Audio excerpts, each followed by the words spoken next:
Video like जरूर कर लीजिए और ऐसे वीडियो लगातार फ्री में पाने के लिए चैनल को तुरंत सब्सक्राइब कर लीजिए और बेल आइकन को जरूर टैप कर लीजिए ताकि आगे भी सारे वीडियो आपको मिलते रहे। यूट्यूब में फॉलो करते हैं तो प्लीज ये वाला फ्री टेलीग्राम चैनल जरूर ज्वाइन कर लीजिएगा। सारे नोटिफिकेशन सारे अपडेट यहीं पे आते हैं, ध्यान रखिए।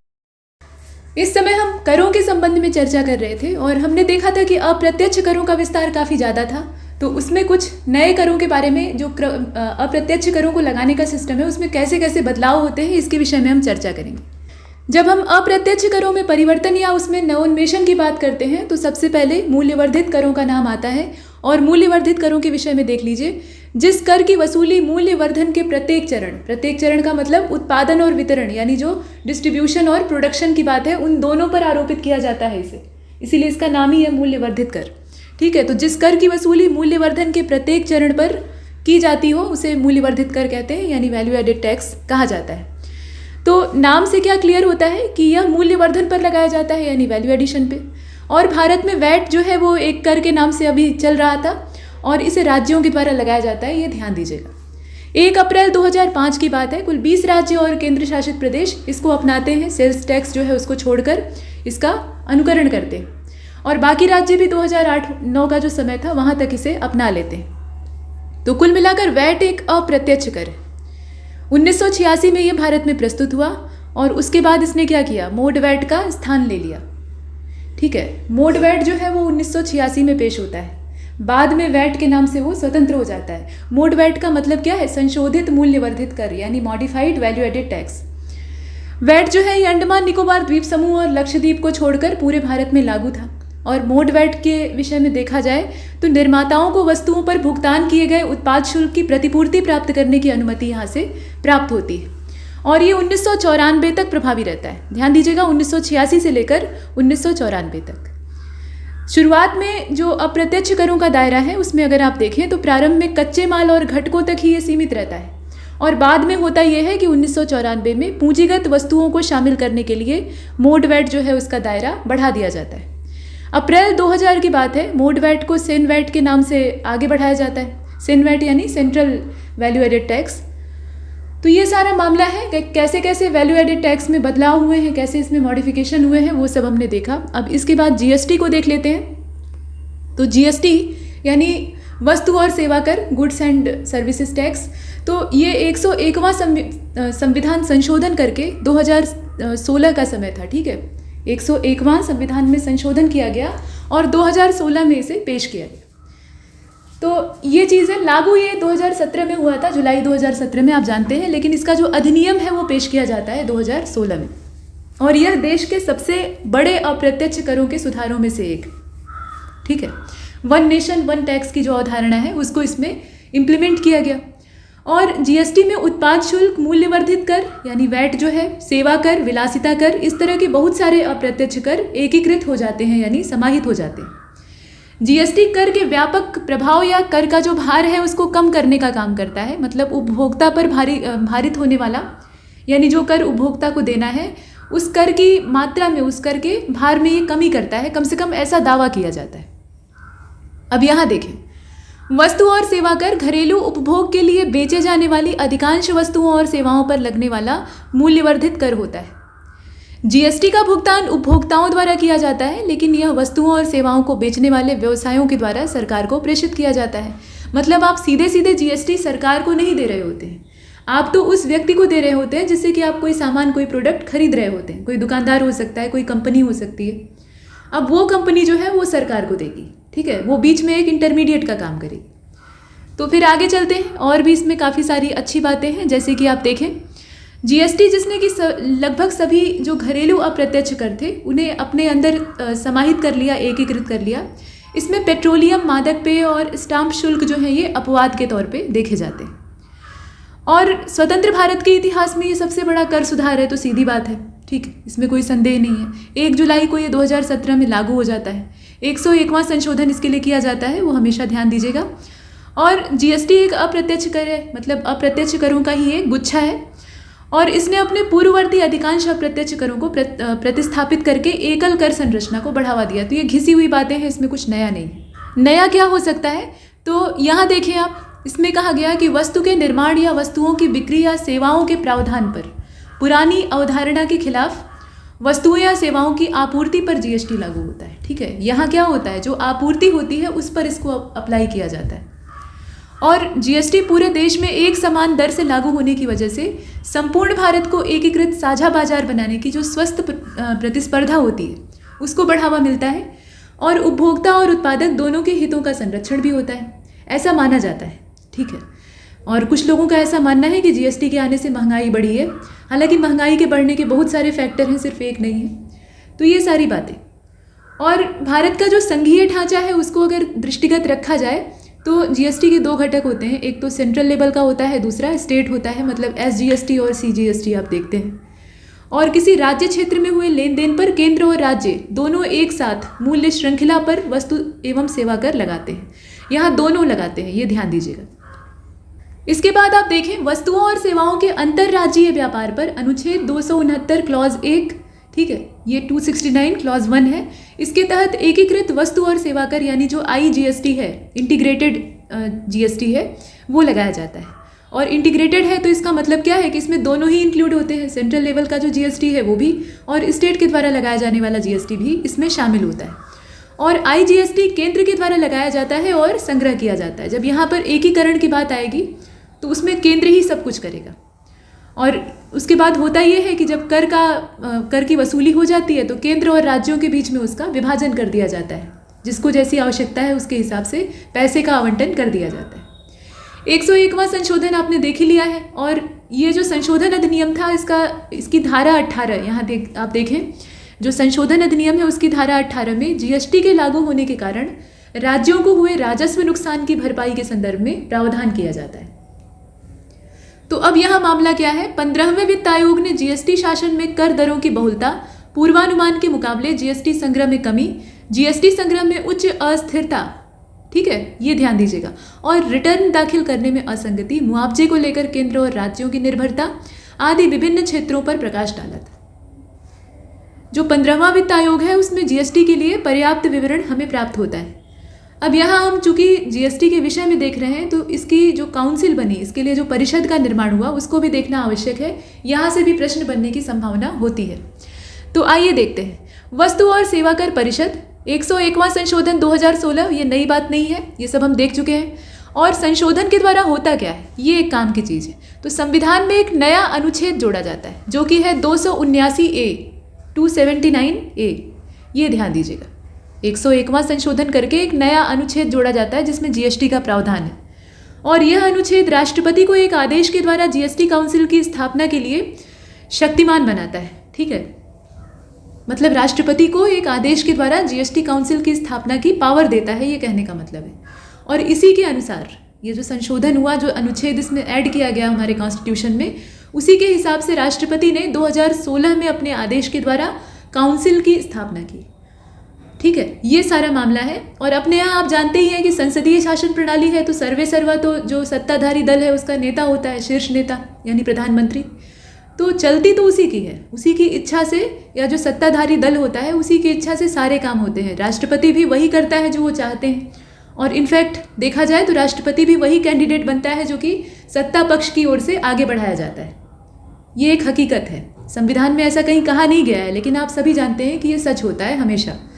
तो यहाँ जो मंशा है ना, ये नई सरकार की थी कि एकीकृत कर प्रणाली हो और उसी पर राष्ट्रपति की फिर मुहर लग जाती। अब इसके बाद क्या होता है कि काउंसिल का सचिवालय, ठीक है, जीएसटी परिषद की बात हो रही है, तो इसका जो सेक्रेटरीट है यानी सचिवालय है वो दिल्ली में है। और केंद्रीय राजस्व सचिव काउंसिल के पदेन सचिव होते हैं। केंद्रीय राजस्व सचिव ही इस काउंसिल का भी सचिव होता है। ठीक है, काउंसिल केंद्र और राज्यों का एक संयुक्त फोरम होती है। और इसमें कौन कौन सदस्य होते हैं ये जानना आवश्यक है। तो पहले तो इसमें केंद्रीय वित्त मंत्री होता है जो कि इसका अध्यक्ष होता है। इस समय निर्मला सीतारमण जी जो हैं वो इसकी अध्यक्षा। और राजस्व और वित्त के प्रभारी जो केंद्रीय राज्य मंत्री होते हैं, ठीक है, केंद्रीय राज्य मंत्री होते हैं, वो इसमें सदस्य होते हैं। और प्रत्येक राज्य के वित्त और कर रोपण के, अथवा मतलब वित्त या कर रोपण, या फिर राज्य सरकार के द्वारा अगर कोई नॉमिनेट किसी अन्य विभाग का मंत्री है जिसको कि राज्य सरकार चाहती है कि वो यहाँ काउंसिल का सदस्य बने, तो वो भी इसमें शामिल होता है। ठीक है, अब यहाँ होता ये है कि काउंसिल के राज्यों से नॉमिनेट जो मेंबर होते हैं वो आपस में से किसी एक को काउंसिल का उपाध्यक्ष चुनते हैं। अब ये जो दारोमदार है या अधिकार है वो उनके पास होता है। और कार्यकाल को भी निर्धारित करने का काम उन्हीं का होता है, कार्यकाल कोई दूसरा फिक्स नहीं करता है। तो अब ये मामला तो हमने देख लिया कि जीएसटी काउंसिल कैसी होती है, उसका स्ट्रक्चर कैसा होता है। लेकिन अब इसके बाद हमें देखना चाहिए कि जीएसटी में कौन कौन से कर आते हैं, ये सबसे इंपॉर्टेंट है। अप्रत्यक्ष करों का ये पूरा एक खजाना है, लेकिन इसके अंदर कौन कौन से अप्रत्यक्ष कर शामिल हैं, तो देखिए। सबसे पहले केंद्रीय करों को देखेंगे तो इसमें केंद्रीय उत्पाद शुल्क है, अतिरिक्त उत्पाद शुल्क है, सेवा कर है, अतिरिक्त सीमा शुल्क है यानी काउंटरवेलिंग ड्यूटी जिसको कहा जाता है, और विशेष अतिरिक्त सीमा शुल्क भी इसमें शामिल होता है, ये केंद्रीय स्तर का है। अधिभार और उपकर जैसे जो कर हैं अप्रत्यक्ष कर, वो भी इस जीएसटी की रेंज में आते हैं।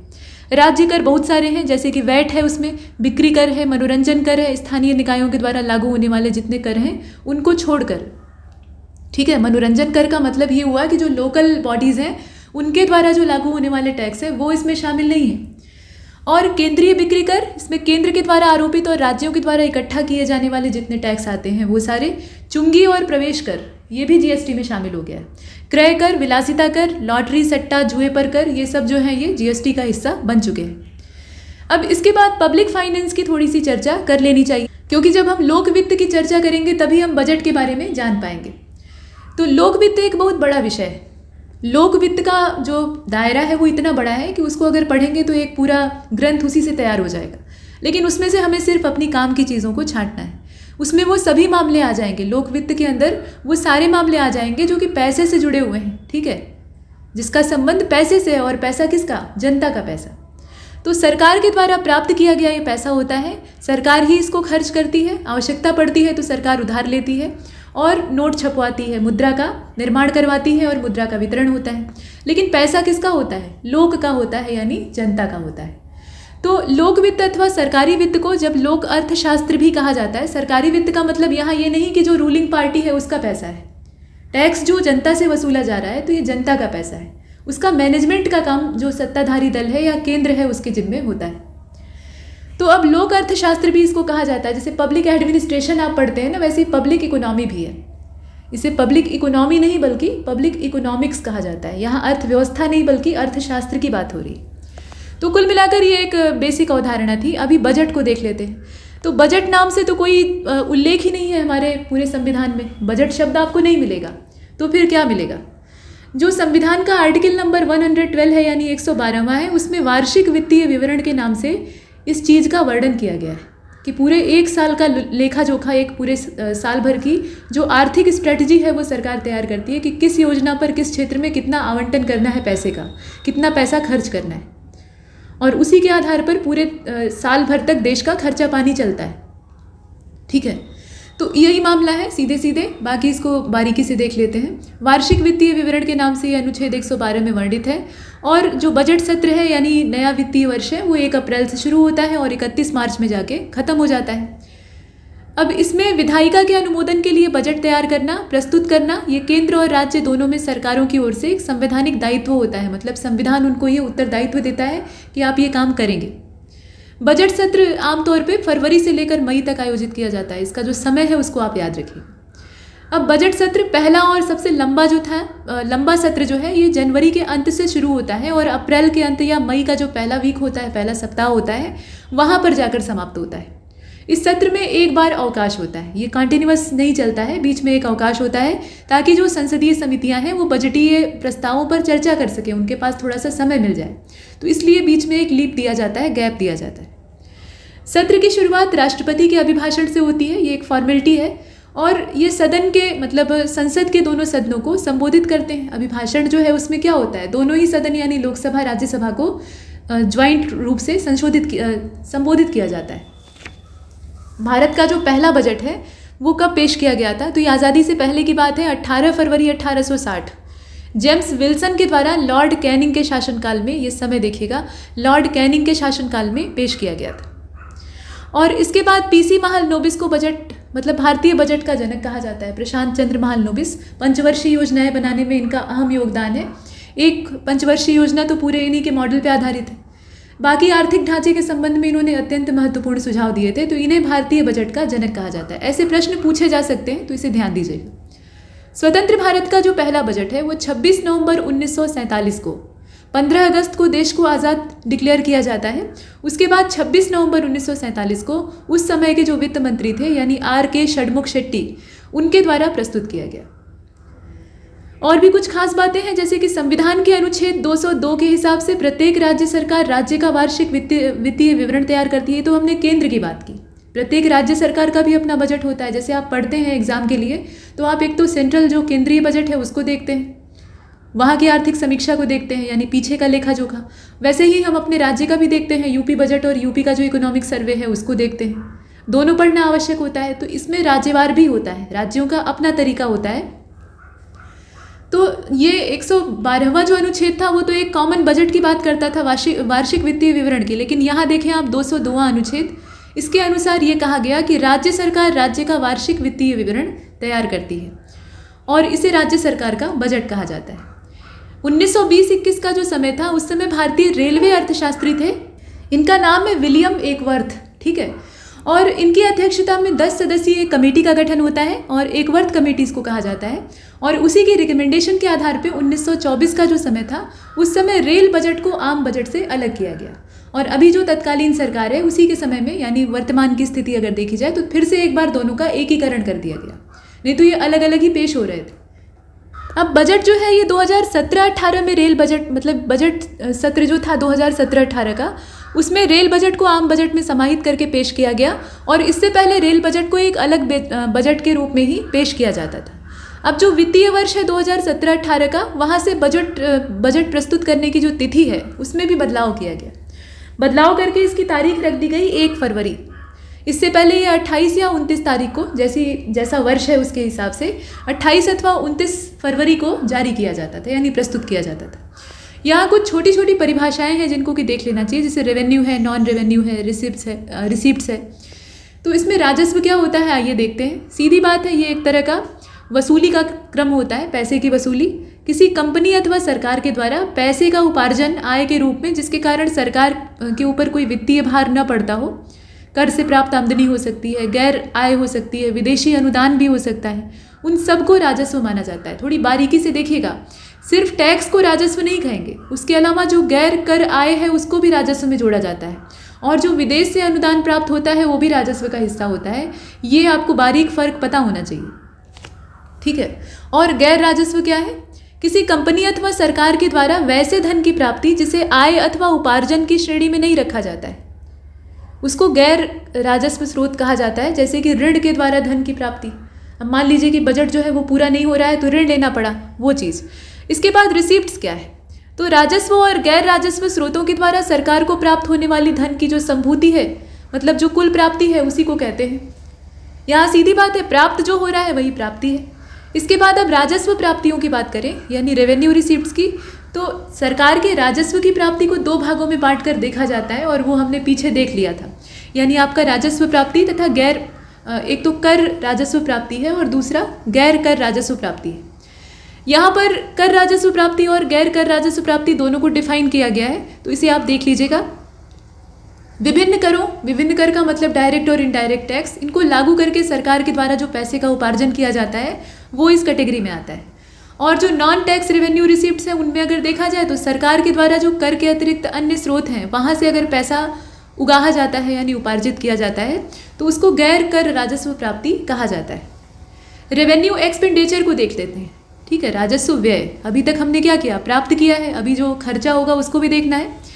तो रेवेन्यू एक्सपेंडिचर का मतलब क्या है कि सरकार के द्वारा उठाया गया वैसा सभी व्यय जो कि राजस्व किस्म अथवा बाध्यताकारी किस्म का होता है, दोनों वैरायटी हो सकती है, उसको कहते हैं राजस्व व्यय।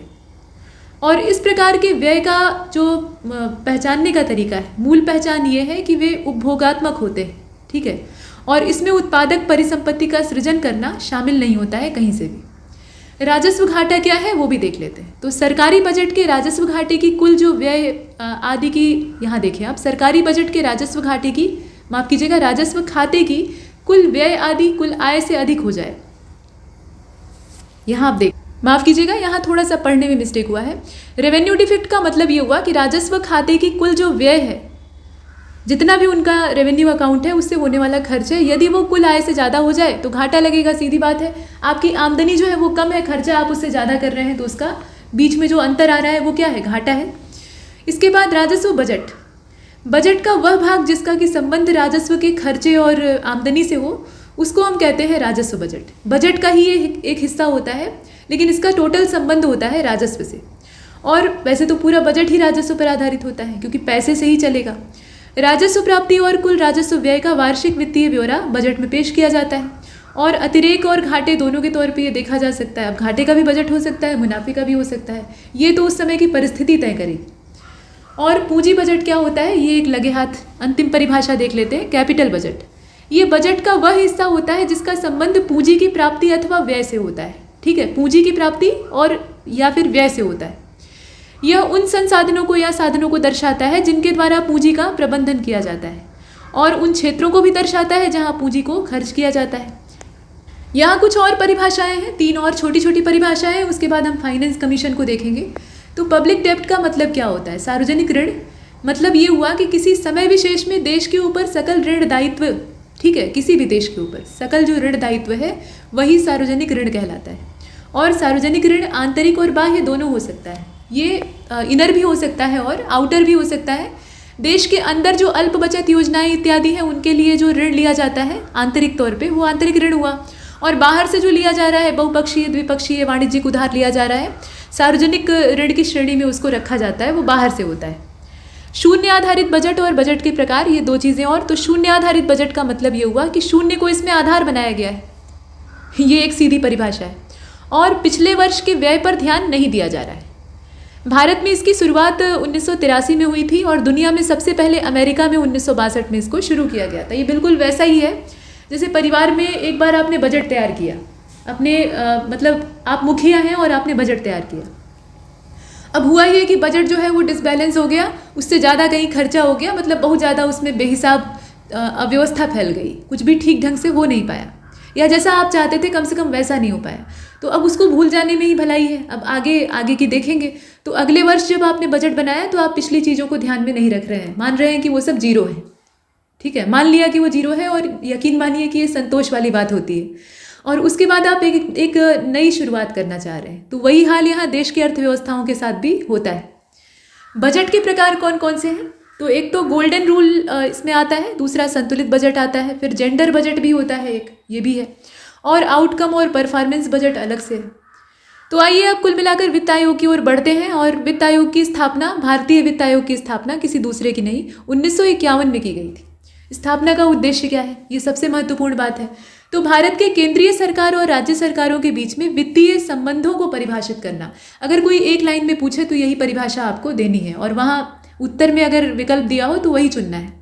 वित्त आयोग का क्या कार्य है, तो सीधा कार्य है कि केंद्र और राज्य सरकारों के बीच में जो फाइनेंशियल रिलेशन है उसको डिफाइन करना, उसकी सही परिभाषा को तय करना। और वित्त आयोग का कार्यकाल 5 साल का होता है, ये सब आप जानते हैं। संवैधानिक निकाय के रूप में अनुच्छेद 280 के अंतर्गत इसका गठन किया गया है, ये सारी काम की बातें हैं। और ये एक अर्ध न्यायिक संस्था होती है, मतलब कुछ मामलों में न्याय का भी अधिकार इसके पास। गठन कौन करता है, तो ऑब्वियस सी बात है राष्ट्रपति करेगा। और भारत में वित्त आयोग का गठन वित्त आयोग अधिनियम 1951 के अंतर्गत किया जाता है, ये समय आप देखें। और 1993 में होता ये है कि भारत में सभी राज्य जो हैं वहाँ पर राज्य वित्त आयोगों का गठन भी किया जाने लगा। मतलब पहले ये सेंट्रल लेवल पे ही चल रहा था, लेकिन बाद में आप देखें कि 1993 के समय से ये राज्य स्तरीय भी छोटे छोटे जो वित्त आयोग हैं उनका गठन किया गया। और वित्त आयोग में संरचना कैसी होती है, तो एक तो अध्यक्ष होता है, वो रहेगा ही, उसके अलावा 4 सदस्य होते हैं। और वो जो 4 सदस्य हैं उसमें से 2 ऐसे होते हैं जो कि पूर्णकालिक होते हैं और 2 जो है वो अंशकालिक होते हैं। ये इनकी स्थिति है, तो ये संरचना अनिवार्य रूप से पता होनी चाहिए।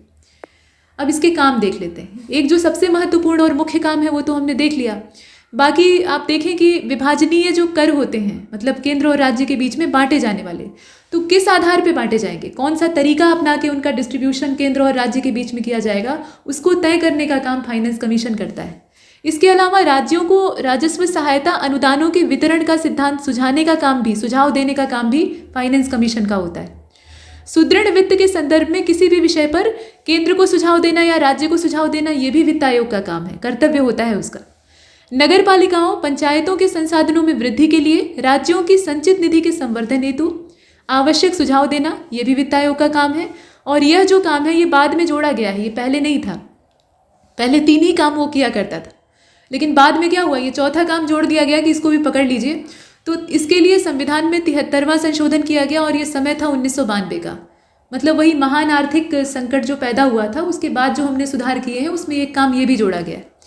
और भारत में अब तक कुल मिलाकर 15 वित्त आयोगों का गठन हुआ है, तो ये तो जगजाहिर बात है। अब इसमें हमें पढ़ना किसको चाहिए, तो जो सबसे बाद वाले हैं उन्हीं को देख लेते हैं, शुरुआती देखने का कोई मतलब नहीं है। हालांकि वित्त आयोगों के जो अध्यक्ष हैं उनका अता पता होना चाहिए। फिलहाल 15वां वित्त आयोग जो है इसमें कुछ इंपॉर्टेंट फैक्ट, जैसे कि रिपोर्ट जो इसमें जारी की गई थी उसका शीर्षक था कोविड के दौरान फाइनेंस कमीशन। ठीक है, ये उस रिपोर्ट का शीर्षक था। और क्यों था आप बेहतर जानते हैं। NK सिंह इसके अध्यक्ष थे, ये सब पुरानी बातें हैं। हाँ, इसका गठन हुआ था 2017 27 नवंबर की तारीख में।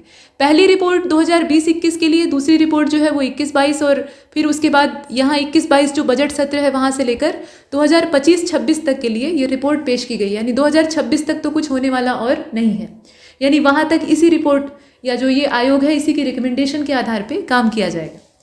तो कुल मिलाकर 117 इसमें रिकमेंडेशन यानी अनुशंसाएँ हैं और 4 इसमें वॉल्यूम हैं, 4 भाग में ये बटा हुआ है।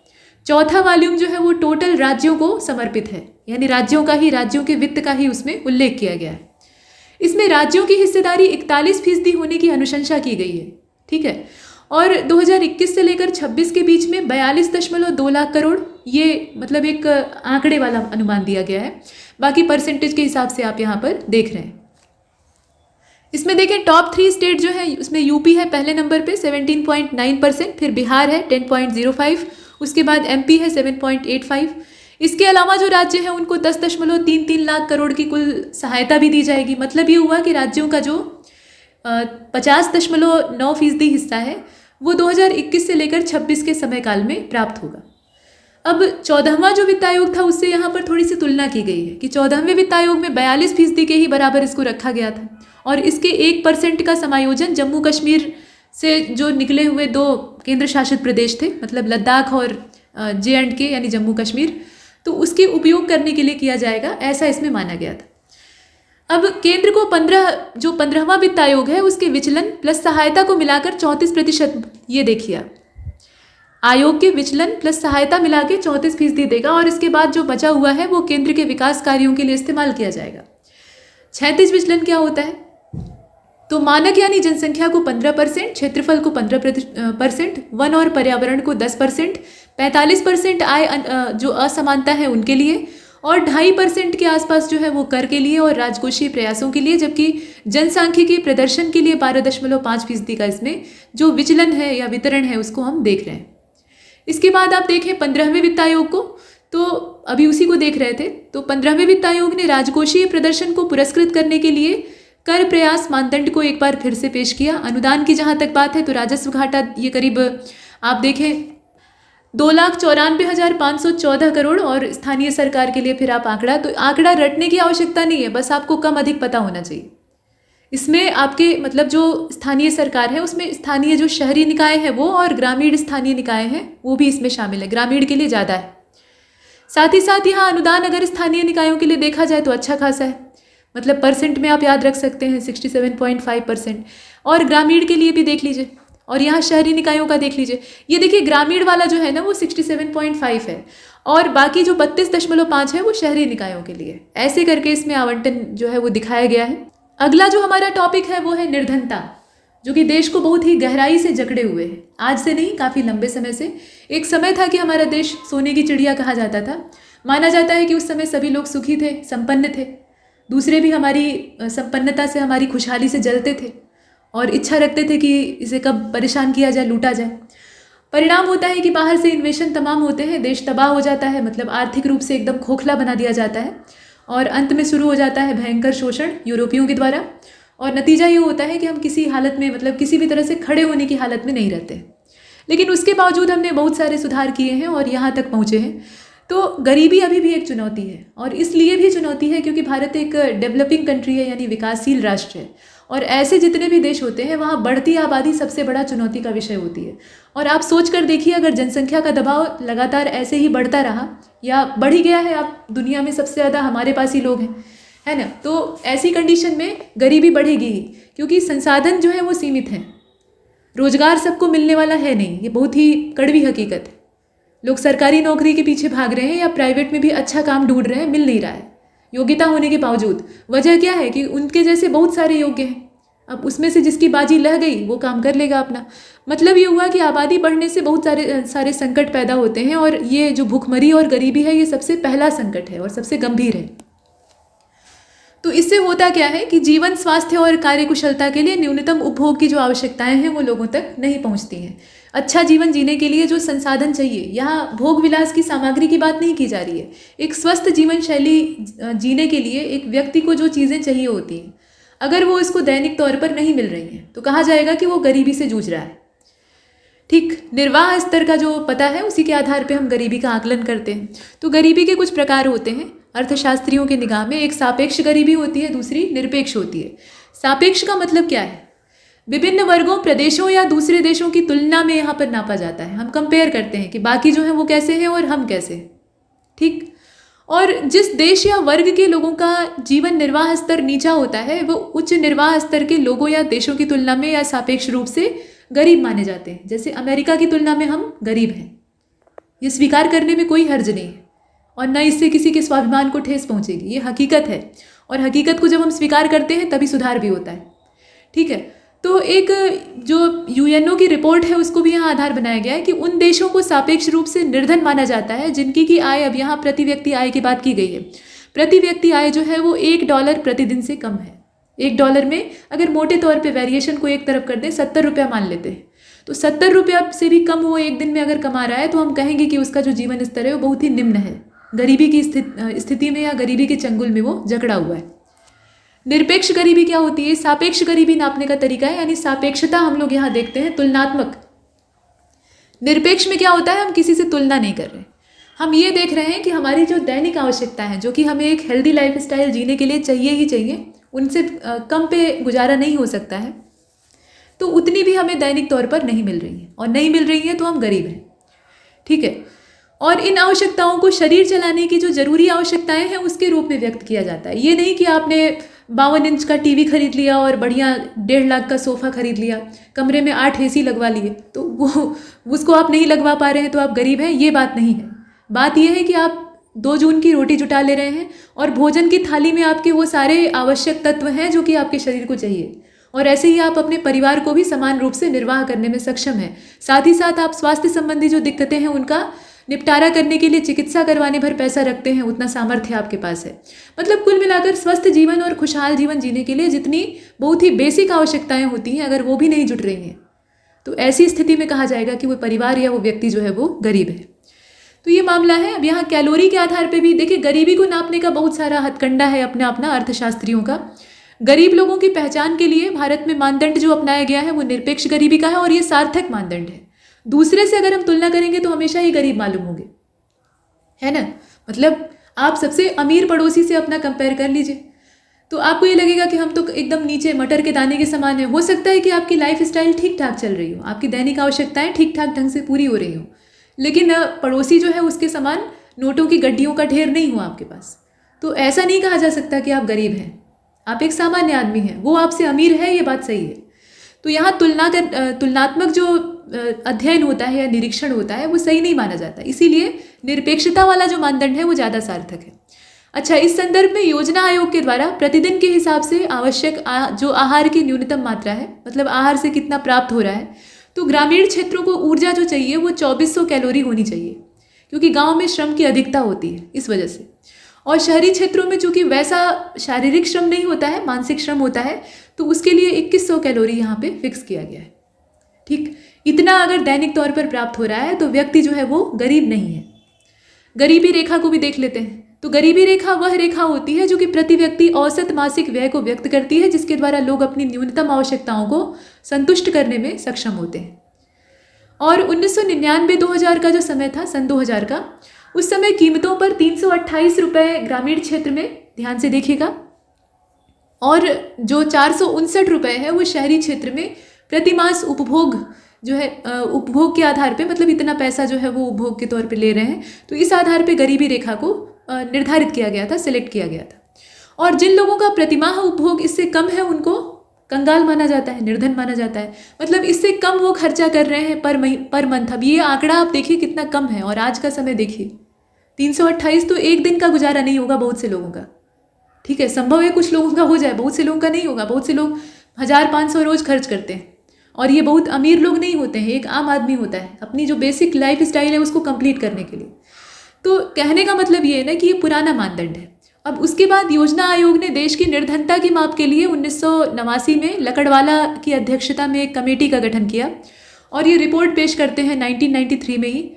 गरीबी रेखा का निर्धारण आय और उपभोग के रूप में किया जाता है, लेकिन आय की तुलना में उपभोग गरीबी रेखा सीमा का एक बेहतर पैरामीटर माना जाता है। आय वितरण के आंकड़े जो हैं वो हमेशा उपलब्ध नहीं होते हैं, जबकि उपभोग से संबंधित जो आंकड़े हैं वो अक्सर और आसानी से उपलब्ध हो जाते हैं। तो आय का वितरण आप जान नहीं पाएंगे तो फिर आकलन नहीं हो पाएगा। इसीलिए यहाँ जो आकलन का आधार है वो उपभोग के आधार पे डिसाइड किया गया है। भारत में गरीबी रेखा का निर्धारण करने के लिए उपभोग की सीमा को ही आधार बनाया जाता है, ये आपको पता होना चाहिए। और गरीबी रेखा के निर्धारण तथा गरीबी के अनुमान के संदर्भ में सामान्यतः योजना आयोग का जो माप और दृष्टिकोण है उसी को अपनाया जाता है। योजना आयोग चला गया, लेकिन उसके जो मानदंड है वो आज भी जीवित है। नीति आयोग उसका उत्तराधिकारी है। और इसके बाद आप देखें कि इसके संदर्भ में सामान्यतः योजना आयोग का जो मानदंड है वो इस्तेमाल किया गया, लेकिन एक चीज़ है कि जो वर्ल्ड बैंक है उसके हिसाब से आय के आधार पर गरीबी रेखा का निर्धारण करना चाहिए, और इसे डॉलर गरीबी रेखा कहा जाता है। तो यहाँ से परिभाषा निकल कर आती है, ये पूछा जाता है डॉलर गरीबी रेखा क्या होती है, या उल्टा भी पूछ सकते हैं कि विश्व बैंक के हिसाब से आय के आधार पर गरीबी रेखा को निर्धारित किया जाना चाहिए। बताइए इसको एक शब्द में क्या कहा जाएगा? यहाँ वाक्यांश के लिए एक शब्द बताइए। मतलब हिंदी नहीं पढ़ रहे हैं आप, इकोनॉमी का ही क्वेश्चन सॉल्व कर रहे हैं, जीएस का पेपर हल कर रहे हैं, लेकिन उसमें आपको पता होना चाहिए डॉलर गरीबी क्या होती है। तो यहाँ तक हमने देखा। चूंकि हम गरीबी को देख रहे थे तो अब ये देखना आवश्यक हो गया है कि भाई बेरोजगारी कैसी होती है, क्योंकि बेरोजगारी जब बढ़ेगी तो गरीबी बढ़ेगी, ये सीधी बात है। आबादी बढ़ेगी तो बेरोजगारी बढ़ेगी, और बेरोजगारी अगर बढ़ेगी तो गरीबी बढ़ेगी, क्योंकि रोजगार हमें क्या देता है? हमें आर्थिक संबल देता है, पैसा देता है। हर मंथ या रोजहारी के हिसाब से हमें तनख्वाह मिलती है। हम मेहनत करते हैं, अपना श्रम लगाते हैं, बदले में हमें मेहनताना मिलता है, और वो हमारी दैनिक आवश्यकताओं को पूरा करता है, पैसे से ही होता है। तो बेरोजगारी अगर होती है तो किस प्रकार की होती है, आइए देखते हैं। 15 से लेकर 64 ये आयु वर्ग है। श्रम बल के अंतर्गत आने वाला, मतलब इस आयु की रेंज में आने वाला जो व्यक्ति होता है, आमतौर पर माना जाता है कि ये काम करने के लिए सर्वथा सक्षम है। इसका ये बिल्कुल मतलब नहीं है कि 15 से कम वाले जो हैं वो काम नहीं कर सकते हैं, बल्कि करते भी हैं। और 64 से ऊपर वाले जो वृद्ध हो गए हैं वो भी काम नहीं कर सकते, ये भी एकदम गलत धारणा है। लेकिन ये सबसे सक्रिय रेंज होती है, मतलब इसके बाद जो सक्रियता है 64 के बाद वो कम होने लगती है। सबके ऊपर ये लागू नहीं होता है, लेकिन फिर भी कम होने लगती है। और 15 के भीतर वाली जो आयु सीमा होती है उसमें भी शारीरिक सामर्थ्य उस लेवल का भी नहीं होता है, अभी विकास हो रहा होता है। तो ये सबसे सार्थक रेंज होती है जिसके अंतर्गत आने वाला कोई व्यक्ति बेरोजगार तब माना जाएगा जब वह प्रचलित मजदूरी पर अपने काम करने की इच्छा रखता हो और साथ में उसके पास योग्यता भी हो, लेकिन काम मिल नहीं रहा है। हम उसको बेरोजगार नहीं कहेंगे जो चारपाई पर बैठ के सपने देख रहा है या सोकर सपने देख रहा है कि कहीं से गड़ा हुआ खजाना मिल जाए और उससे मेरा पूरा जीवन यापन हो जाए, या बहुत कुछ लॉटरी सट्टा का सपना देख रहा हो। काम करने की इच्छा जिसके अंदर नहीं है वो बेरोजगार नहीं है। काम करने की इच्छा है, अपनी जूतियां रगड़ रहा है, लोगों से सोर्स लगा रहा है कि हमें काम ढूंढवा दीजिए, अपनी कंपनी में रख लीजिए, ऐसे कुछ, या फिर परीक्षाएं दे रहा है हम लोगों की तरह, और उसमें बेरोजगार उसी की स्थिति होती है। ठीक है, जैसे आप अभ्यर्थी हैं, आप क्या कर रहे हैं? आप लगातार प्रयास कर रहे हैं, काम आपको मिल नहीं रहा है। काम न मिलने की बात क्या है? मतलब आपका सिलेक्शन फाइनली नहीं हो पा रहा है। तो ऐसी स्थिति में आप क्या हैं? अभी तो बेरोजगार ही हैं। भारत एक विकासशील लेकिन अल्प विकसित देश है। विकासशील तो है, लेकिन अभी तक जो विकास हुआ है, विकासशील होने का मतलब कि विकास के क्रम में हम आगे बढ़ रहे हैं, लेकिन अभी तक जो विकास हुआ है वो बहुत थोड़ा है। चाहे जितनी ही इकोनॉमी हमारे 6वें और 5वें पायदान तक पहुंच जाए, लेकिन बाकियों से अगर हम कंपेयर करें जो टॉप पे हैं, तो हम कहीं भी नहीं ठहरते हैं अभी, है ना। तो अल्प विकसित स्थिति में हमारा देश है। और भारत में बेरोजगारी का जो स्वरूप है वो संरचनात्मक किस्म का है। संरचना में ही बेरोजगारी घुसी हुई है। पूंजी निर्माण की जो दर है वो काफ़ी नीची है और रोजगार की मात्रा इसीलिए कम है। रोजगार कम क्यों है? क्योंकि पूंजी निर्माण की दर हमारे यहाँ काफ़ी नीची है। भारत में बेरोजगारी स्थायी और दीर्घकालिक है, ये आज की नहीं है और अब विकराल होती जा रही है और भयंकर होती जा रही है। इस लिहाज से भारत में बेरोजगारी का मूल है वो मतलब हल के तौर पे देखा जाए तो आर्थिक विकास के द्वारा ही हम बेरोजगारी से लड़ सकते हैं। अगर हम इकोनॉमिक डेवलपमेंट करेंगे, हमारी जो इकोनॉमी है वो इम्प्रूव करेगी। इम्प्रूव का मतलब ये कि उसमें जो पूंजी निर्माण की दर है वो उच्च होती जाएगी, जैसे जैसे बढ़ेगी वैसे वैसे बेरोजगारी कम होती जाएगी। अब यहाँ बेरोजगारी के प्रकार हैं, जैसे कि प्रच्छन्न बेरोजगारी है, अल्प बेरोजगारी है, मौसमी है, खुली है। ये कैसी होती है आइए देखते हैं। प्रच्छन्न का मतलब क्या होता है? छिपी हुई। तो ये जो बेरोजगारी है ये दिखाई नहीं देती। ये उस समय होती है जब कोई व्यक्ति उत्पादन में योगदान नहीं देता है, ठीक है, उत्पादन जो हो रहा है उसमें उसका कोई रोल नहीं है, लेकिन सामने से लग रहा है कि वो खूब काम कर रहा है, दिखाने वाला काम कर रहा है, लेकिन असल में उसका कोई वहाँ पर योगदान जो है वो सार्थक नहीं हो रहा है। तो इसको कहते हैं प्रच्छन्न बेरोजगारी। यानी वो काम में लगा है, देखने में लग रहा है कि रोजगार उसको मिला हुआ है, लेकिन उससे कोई मुनाफा नहीं हो रहा है। अल्प बेरोजगारी क्या होती है? तो ऐसे श्रमिक इसमें आते हैं जिन्हें कि थोड़ा बहुत कभी कभी काम मिल जाता है, जिससे कि उनकी खर्ची चलती रहती है, लेकिन उत्पादन में बहुत मामूली इनका योगदान होता है और हमेशा परमानेंट काम इनके पास नहीं होता है और क्षमता के हिसाब से काम नहीं होता है। जितनी इनकी कैपेसिटी है, जितना ये करके उत्पादन को बढ़ा सकते हैं, उतना इन्हें काम के लिए अवसर नहीं मिलता है। मौसमी बेरोजगारी को देख लें तो ये मौसम पर आधारित होती है। खेती में ज़्यादातर ऐसी बेरोजगारी देखी गई है। हालांकि अब तो एलाइड सेक्टर जो है वो काफ़ी ज़्यादा मजबूत हो गया है, तो किसान खाली नहीं बैठता है, हर मौसम में कुछ न कुछ खेत में अपनी पैदावार बना के रखता है, साथ में मवेशी पालता है या जैसा भी कुछ साइड इनकम का स्रोत बनता है उसको करता है। तो इसीलिए किसान खुशहाल भी होते हैं। भले ही दूर से दिखाई देता हो कि किसान मौसम से जूझ रहे हैं या तमाम चीज़ें, वो तो है ही हैं, वो संघर्ष बहुत करते हैं, लेकिन अपने ऊपर निर्भर होते हैं और उन्हें कमाने के बहुत सारे स्रोत पता होते हैं। बस उसे अगर बुद्धि के साथ इस्तेमाल किया जाए तो वो बहुत कुछ कर सकते हैं, ठीक है। तो आजकल का किसान उतना ज़्यादा निष्क्रिय पहले की तरह से नहीं है। पहले कुछ एक ढर्रे की खेती होती थी और बहुत ज़्यादा संसाधन नहीं होते थे, तो उसमें एक खास मौसम में सब लोग खाली बैठ जाते थे, तो वो मौसमी बेरोजगारी है। उसके अलावा पर्यटन भी इसी तरह का रोजगार है।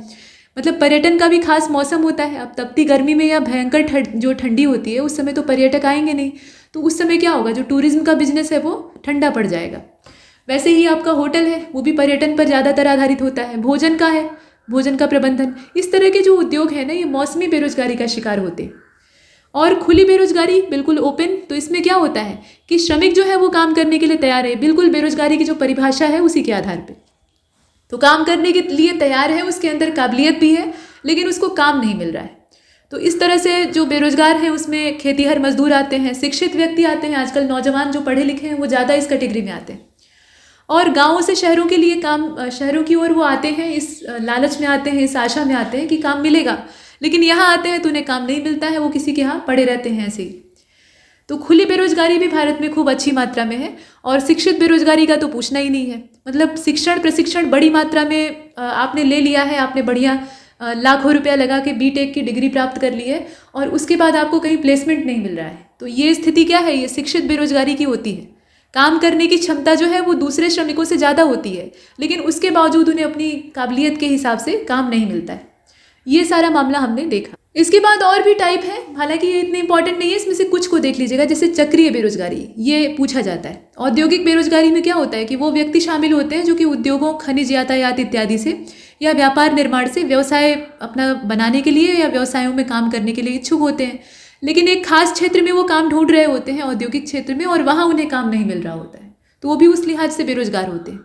चक्रीय बेरोजगारी जो है वो मांग में कमी की वजह से होती है, और अर्थव्यवस्था को कम श्रम शक्ति की आवश्यकता है, ज़्यादा उन्हें मजदूर नहीं चाहिए, और ऐसी स्थिति में ये नौबत आती है और वस्तुओं और सेवाओं की समग्र मांग में संपूर्ण देश में कमी आ जाती है। मतलब डिमांड ही घट जाती है, और डिमांड घटेगी तो सप्लाई अपने आप घटानी पड़ेगी।